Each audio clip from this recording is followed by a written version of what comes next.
हे दोस्तों, welcome to Penney grow.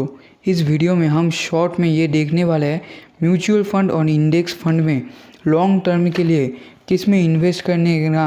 Mutual fund और index fund में से लॉन्ग टर्म के लिए इन्वेस्ट करने के लिए ज़्यादा हमारे पैसे को ज़्यादा रिटर्न्स दे सकती है, क्योंकि दोस्तों आपको भी पता है कि हमें किसी भी इक्विटी फंड में लॉन्ग टर्म के लिए ही इन्वेस्ट करने से कंपाउंडेड रिटर्न्स का फ़ायदा देखने को मिलता है।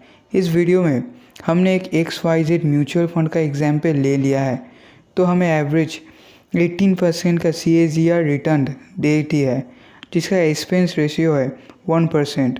तो 30 साल आप इसी म्यूचुअल फंड में अगर 5,000 का SIP करते हैं तो आप उस म्यूचुअल फंड से 30 साल बाद 3 करोड़ रुपए बना लेंगे।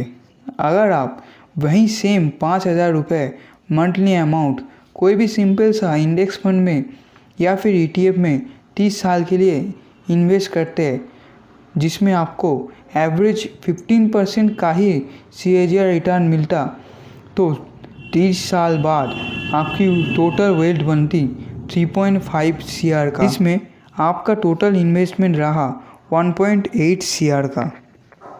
अब हम जल्दी से समझ लेते हैं ये समझ लेते हैं कि ऐसा होता क्यों है।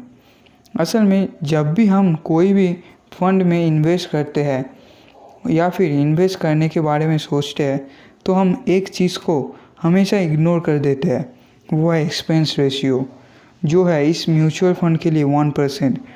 इसी वजह से अगर 18% मतलब उस इंडेक्स फंड से ज़्यादा रिटर्न्स क्यों ना मिलती हो, लेकिन लॉन्ग टर्म में आपको ही आपकी ज़्यादातर पैसे को टैक्स के रूप में देना होगा उस म्यूचुअल फंड में। और इस बात भी